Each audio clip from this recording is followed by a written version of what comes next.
Jeshi la polisi katika mkoa wa Mwanza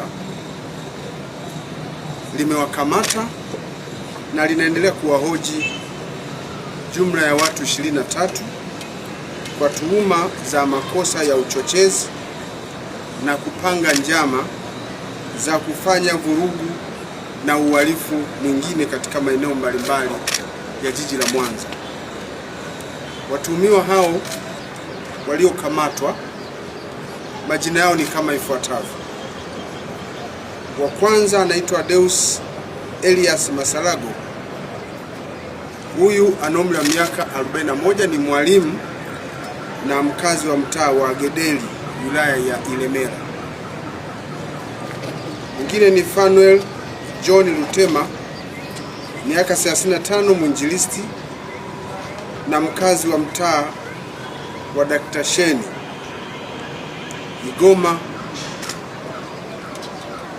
ulioko huko Igoma, wilaya ya Nyamagana. Mwingine ni Julius Mwita Makonga.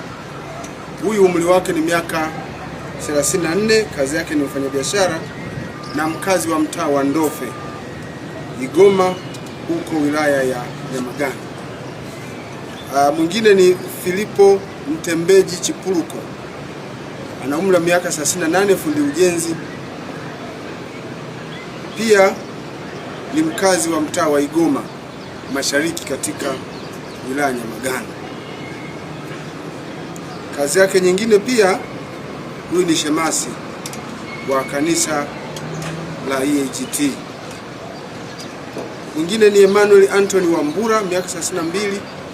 Huyu kazi yake ni dereva na mkazi wa mtaa wa Big Bite ulioko wilaya Ilemela. Mwingine ni Fatson Wilson Mpango, miaka 49, mwenyekiti wa mtaa wa Ibungiro A, wilaya ya Ilemela.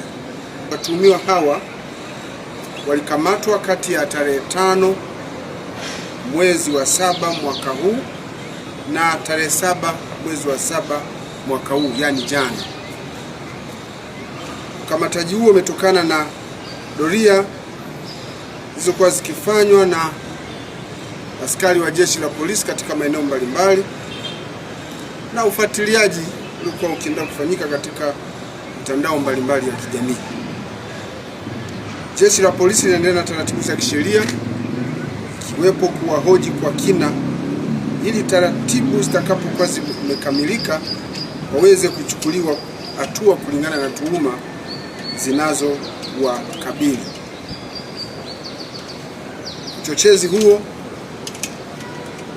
na njama ambazo walikuwa wanapanga kufanya vurugu ilikuwa ni kwa ajili ya matukio ya fujo na vitendo vya uvunjifu wa amani ambavyo vilipangwa kufanyika kwa siku ya jana. Kwa hiyo hawa ndio washukiwa ambao tunaendelea kuwahoji.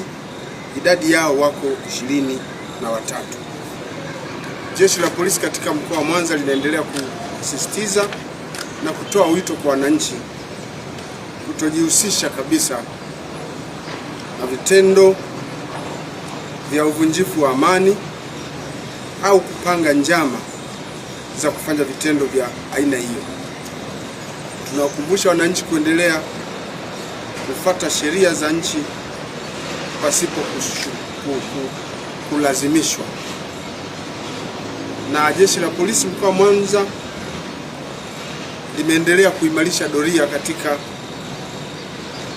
maeneo yote ya mkoa wa Mwanza, hivyo kufanya mkoa wa Mwanza kuendelea kuwa salama bila kuwa na matukio ya kihalifu, na kwa sasa watu wanaendelea na shughuli zao vizuri bila hofu ya aina yoyote. Lakini pia tunaomba wananchi kuendelea kutoa ushirikiano wa karibu kabisa na jeshi la polisi ili kufanikisha kazi zetu za kudhibiti wahalifu kuendelea kuwa rahisi.